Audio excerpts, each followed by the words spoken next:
여러분 안녕하십니까? 본격 밀리터리 팟캐스트 밀떡에 오신 것을 환영합니다. 반갑습니다. 고현준입니다. 안녕하세요. 국방정론 박찬준입니다. 안녕하세요. 놀러온 정명섭 작가입니다. 네. 자, 오늘도 함께 해주시는 분들께 고맙다는 말씀드리면서 시작하기 전에 좋아요와 구독 눌러주시길 좀 당부드리고요. 또 끝나고 나서 저희 콘텐츠가 유익하다 생각이 되시면 다시 한번 눌러주시면서 주변에 좀 입소문도 내주셨으면 좋겠어요. 그렇습니다. 언제까지나 밀떡을 밀리터리 매니아들만 들을 것이냐, 모르는 사람들도 듣고 한번 들으면 이게 사실은 밀리터리 관련된 지식이 크게 없더라도 그냥 재밌잖아요. 맞습니다. 안 그래요? 맞아요. 그리고 한번 들으시고 그리고 또 한 번 더 들으세요. 또 한 번 더 들으시면 또 새로운 또 생각이 드실 거예요. 자신 있게 얘기하죠. 밀떡은 한 번도 안 들은 사람이 있을 수 있지만 한 번만 들은 사람은 없습니다. 네. 구독 눌러주는 건 당연히 저희가 좀 부탁을 드리는 거고, 좋아요를 눌러주시면 이게 따봉이 많이 달리면 그쵸. 알고리즘에 유리하게 올라간대요. 그러니까 이 따봉 누르는 걸 좀 귀찮아하시는 분들이 있는데 봤으면 누릅시다. 봤는데도 안 누르는 건 뭐 하는 겁니까? 아니면 이게 보기 전에 누르고 재미없으면 다시 누르면은 이 좋아요 취소되거든요. 한 번만 눌러, 두 번 누르면 없어져. 살짝 눌러주십시오. 예. 자, 오늘은 만약의 시간입니다. 네, 오늘은 어떤 만약일까요? 오늘 만약의 주제는 밀떡이 100만이 된다면 무슨 일이 벌어질까는 아니고요. 100만이 되면 나 출마할 겁니다. 네. 목동으로 적극 밀어드리겠습니다. 네, 오늘 만약에는 최근에 우크라이나 전쟁을 보게 되면서 제공권에 대한 얘기들이 더 많이 나왔잖아요. 그래서 대공무기 체계를 국산화하지 못했다면로 한번 해보도록 하겠습니다. 뭐 지금은 오히려 상상하기 힘든 거지. 이제 국산화가 다 돼 있는 맞습니다. 상황이니까. 네. 근데 만약에 국산화가 안 돼 있었다면 이건 또 자주국방하고 연결이 되겠네요. 그렇죠. 그러니까 저도 조사를 하다가 좀 심각한 결론에 도달을 해서 이제 그 얘기를 말미에드리고, 먼저 우리나라의 대공무기 체계를 말씀드리면 이제 저처럼 나이 드신 분들은 나온 게 있죠. 나이키. 언론에 굉장히 많이 나왔습니다. 역사부터 이제 그렇죠. 짚어보자면. 네, 이제 저는 리복을 더 좋아했지만 나이키와 호크 미사일이, 저 얘기가 얼마나 하고 싶었을 거야. 나이키와 호크 미사일이 이제 우리나라의 이제 대공무기 체계의 오래된 국방 뉴스에 굉장히 많이 나왔었고요. 근데 두 개 굉장히 오래된 체계입니다. 60년대, 70년대 배치됐고 그 이전에 개발됐기 때문에 나이키 같은 경우는 2014년, 그리고 호크 미사일 같은 경우는 2021년에 이제 퇴역이 된 상태고, 그 자리를 이제 패트리어트, 그다음에 이제 천궁 미사일 들이 이제 대체를 한 상태가 돼 있습니다. 천궁이 아니라 천궁이. 네, 천궁 미사일이 이제 대체를 한 상태가 됐습니다. 그리고 잘 알려져 있다시피 중고 패트리어트를 도입해서 제 기억에 도입했을 때 왜 중고를 그렇게 비싸게 들어오느냐라는 말이 좀 있었던 기억이 좀 나고 있습니다. 제가 근무했던 탄약창에서 이 패트리어트를 관리했었거든요. 뭐 뉴스에서 맨날 패트리어트 이렇게 들었지 어떻게 생겼는지 몰랐을 거 아니에요. 그렇죠. 근데 이글루형 탄약고라고 해서 뭐 멀리서 보면 이제 그 과거 신라시대 왕릉처럼 생긴 그 탄약고에 얘들이 들어간단 말이에요. 들어갈 때 나는 정은병이니까 뭘 할 게 없어. 사진 찍어. 그렇죠. 네. 사진을 가까이서 못 찍어요. 너무 커갖고. 나 혼자 저 벌판을 뛰어가. 그죠. 캐니스터나 크기가 크니까. 네. 벌판을 뛰어가서 혼자 찍고 있으면 난 찍고 또 다 가야 되는데 나 빼놓고 자기들끼리 가요. 정은병 신경도 안 써. 되게 외로운 병과입니다. 네. 그거는 몰랐어요. 거기서 막 고라니들하고 얘기하고 막 그래요. 너 사진 찍어봐라 이러고. 왜냐면 나하고 아무도 친구를 안 해주니까. 갑자기 옛날 생각나네. 패트리어트 하니까 또 옛날 생각이 나시는구나.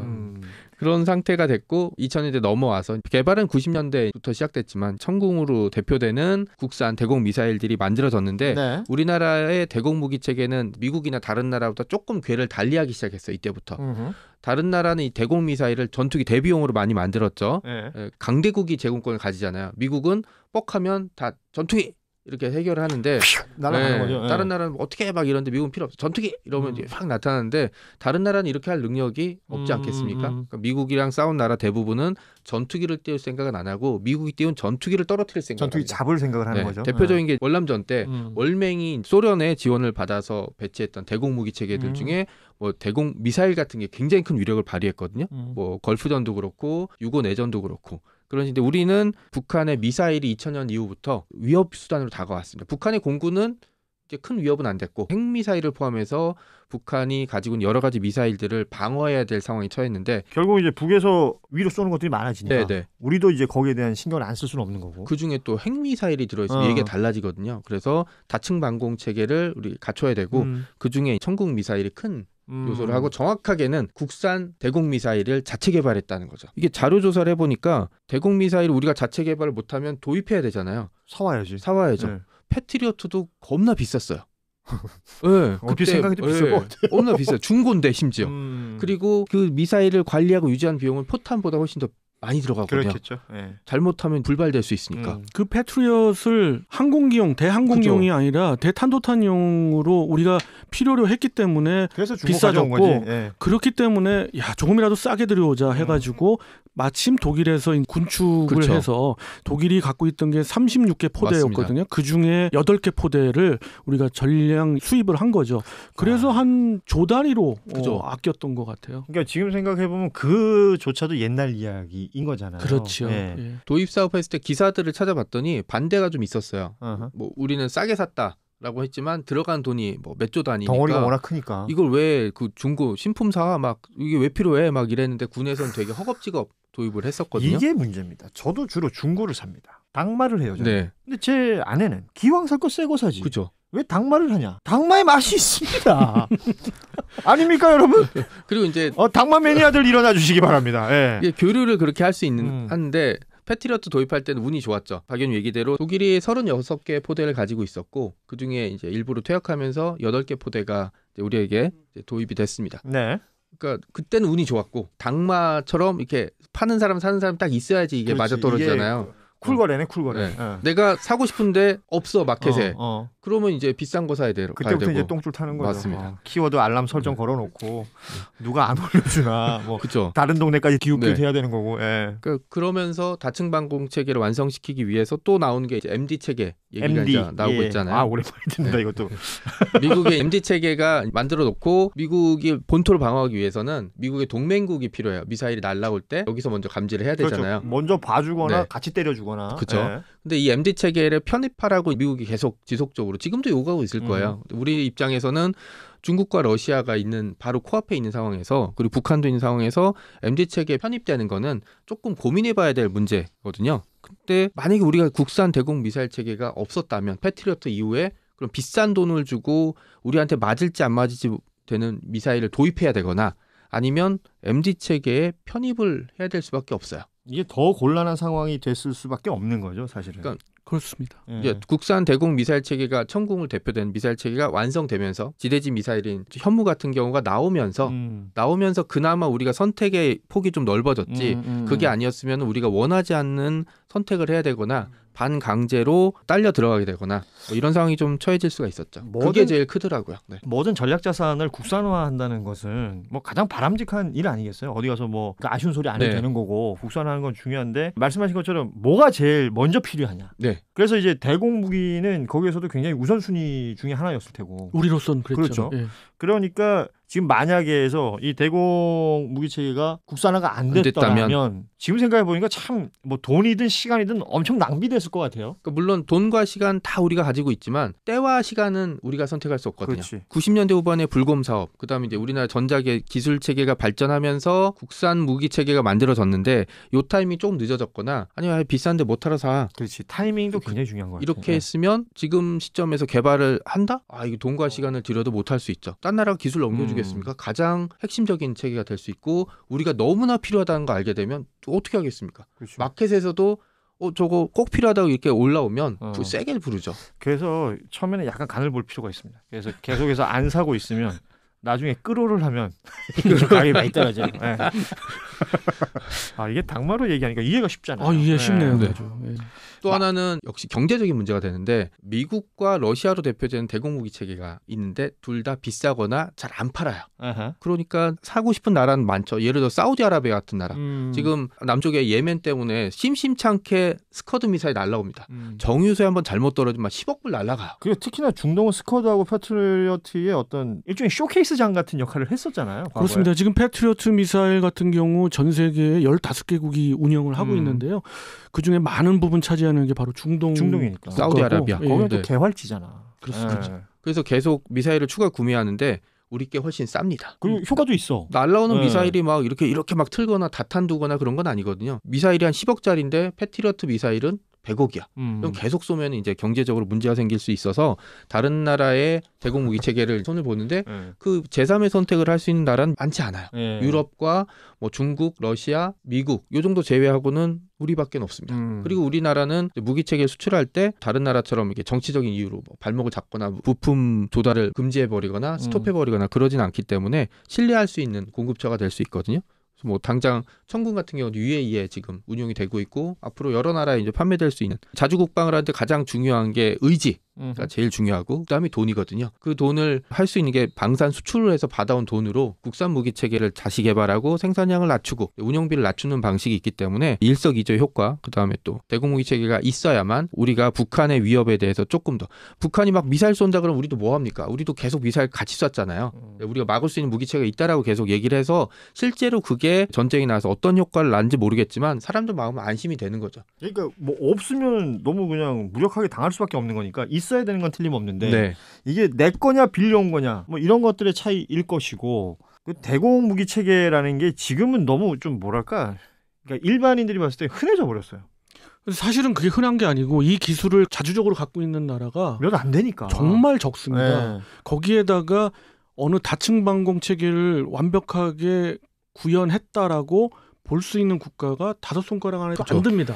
제가 봤을 땐 그런 것 같아요. 이제 우리는 이게 북의 도발이라든지 이런 게 워낙 잦고 이래서 좀 익숙해져서 그렇지 정말 이게 필요한 다른 나라 입장에서는 우리한테 굉장히 부러워할 것이고 바라보는 관점이나 이제 포커싱을 어디에 하느냐 경제적 관점에서 이제 방산 수출로 보는 사람들도 있을 테고 우리가 기술력 있으니까 많이 팔아가지고 돈 많이 벌 수 있다 이렇게 생각하는 사람도 있을 테고 또 자주국방 개념에서도 정말 필요한 건데 만약에 우리가 이걸 갖지 못했다면 우리 것이 없었더라면 정말 난리 날 수도 있었겠구나. 만약에 이 주제와 맞게끔 현실적으로 본다 그러면 우리의 분기점 갈림점은 바로 송영무 전 국방부 장관의 판단에 있었지 않았을까.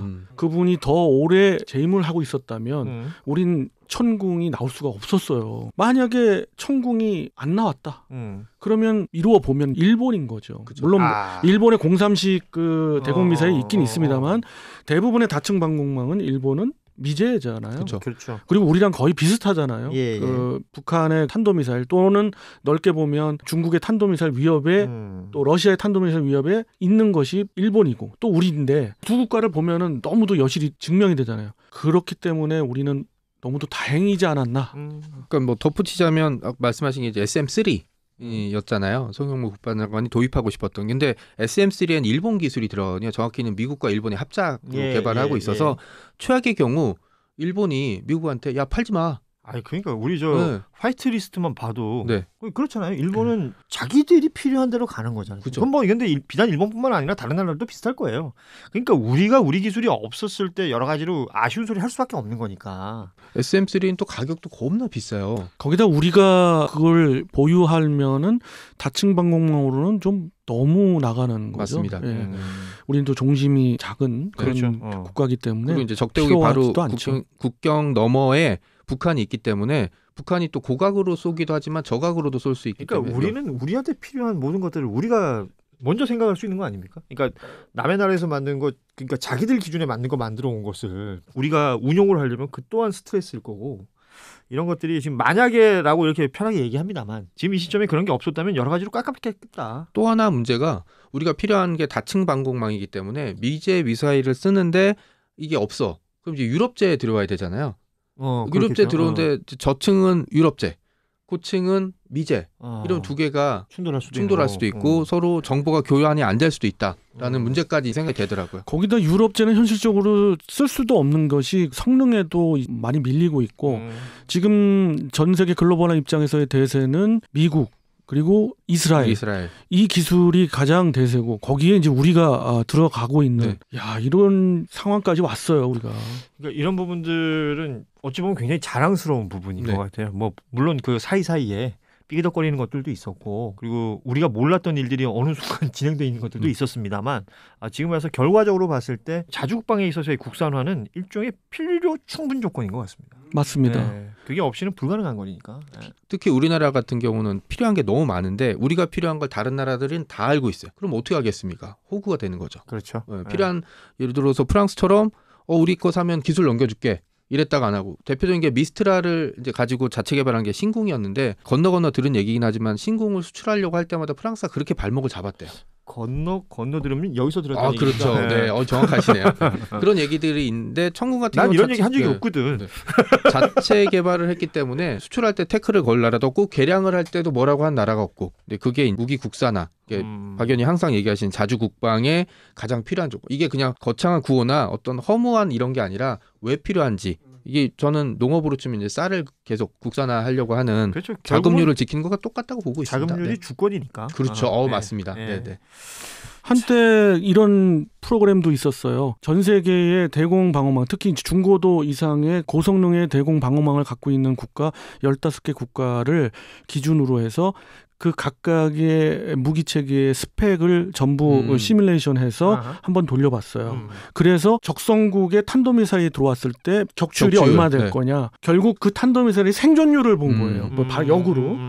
그 아주 재미난 그런 자료가 있어서 한번 봤는데 결과는 뭐냐. 미국은 제로가 나왔어요. 한 발도 다 요격하는. 일단 지금 현재 미국이 천조국이기 때문에 대공 미사일 그리고 중고도 이상의 대공 미사일만 여러 종류를 다 합쳐서 7,100발 이상을 갖고 있고 그리고 6단계의 그 단계를 거치거든요. 종말 단계에서도 6단계나 되거든요. 그렇기 때문에 결국은 피격률 제로가 나왔어요. 물론 이건 시뮬레이션이기 때문에 네. 하나라도 나올 수가 있습니다만은 어쨌든 그 결과가 그랬고 또 하나의 결과가 놀라운 사실이 일본이에요. 일본도 제로예요. 일본은 5단계인데 근데 중요한 거는 그 단계의 모든 것이 다 미제라는 거죠. 대한민국 어떻게 됐을 것 같아요? 제 기분상은 우리도 다 막았으면 좋겠네요. 2000년대 중반까지 0.05의 피격률이 나왔어요. 그러니까 전 세계 2위권이었어요. 그러니까 물론 지금 미국, 일본을 제외하고는 제일 생존율이 적었어요. 탄도미사일에, 적탄도미사일에. 근데 놀라운 사실은 지금 그것이 천궁 2까지의 개념을 집어넣은 거였거든요. 근데 지금 어떻게 됩니까? 천궁 3도 개발을 하고 있고 그레이드가 올라가니까. 그렇습니다. LSM과 또 LSM2까지 나오는 2032년이 돼서 시뮬레이션 돌리면 이거는 가정을 해보건데 제로에 우리도 빵이 나오지 않겠느냐. 제로로 봅니다 저는. 네. 거기다가 물론 뭐 미국이 운영을 하고 있습니다만 사드도 있고요. 여러 가지가 있기 때문에 우리도 5단계로 격출하거든요. 하나 그 비교를 하기 위해서 중국이나 러시아 같은 데는 어떻게 됐을까를 잠깐 보면 러시아 그 당시만 해도 지금 우크라이나 전후로 이런 문제가 있지 않습니까? 네. 근데 그 당시만 해도 54%나 나왔어요. 그래요? 그러면 절반은 생존한다는 얘기예요. 그 100발을 쓰면 54발은 러시아에 들어간다는 얘기예요. 영토에 들어. 중국은 또 나왔나요? 중국은 40%대 정도 나왔어요. 그래요. 그러니까 이게 무엇을 의미하냐면 우리가 좁아서 그런 거 아니야? 중국이랑 러시아도 넓으니까. 또 뭐 미국도 넓으니까요, 땅이. 그런 점 감안을 해야 돼요. 당연히 감안해야 돼요. 거기에는 여러 가지 데이터가 들어가요. 지금 그 S300이나 S400의 성능만 있는 게 아니라 각 보유하고 있는 대공 미사일의 숫자 그리고 영토 그러니까 환경이 거기 그렇습니다. 들어가겠지. 그 러시아의 드넓은 영토를 다 커버하려면 엄청난 포대를 갖고 있어야 되거든요. 근데 결국 이거잖아요. 돈인데 그러니까 똑같은 거지. 저기 모기장이 있는데 모기장을 넓다고 해서 쫙 잡아당기면 찢어지죠. 커지잖아. 거기로 모기가 숭숭 들어올 수 있는 그죠. 거니까. 그래서 자주화 이런 것도 좋은 의미입니다만은 우리가 자주화를 해서 그랬다기 보는 것도 있지만 굉장히 여기에 대공 방어망에 정말 진심이었다는 거. 네. 이거 중요한 말인 것 같습니다. 진심이었다. 진심 못 이기거든요. 그렇습니다. 진심으로 다해야만 기회가 온다고 저는 생각하고 있거든요. 네. 진심으로 부탁드립니다. 구독 좀 눌러주십시오. 야, 이 진짜 천재야. 자, 오늘 밀떡은 여기서 마무리하도록 하겠습니다. 끝으로 좀 말씀드리고 싶은 것은 계속해서 소통하는 채널이고 싶습니다. 밀떡은 여러분의 댓글 기다리고 있으니까요. 뭐 저희가 나누었던 이야기에 관련된 여러분의 의견도 좋고 아니면 여러분이 궁금해하시는 궁금증들이 분명히 있으실 거예요. 여기 AI를 한 분 제가 모셔놨기 때문에 언제든지 댓글 남겨주시면 고맙겠습니다. 이게 팟빵으로 들으시는 분들은 팟빵에, 유튜브로 함께하시는 분들은 유튜브 댓글로 남겨주시면 바로바로 반응하도록 하겠습니다. 즉각 반응. 부담스럽습니다. 그러니까 밤에 잠도 안 자더라고. 고생 좀 하세요. 네. 오늘은 여기서 인사드리겠습니다. 여러분 고맙습니다. 안녕. 안녕히 계세요.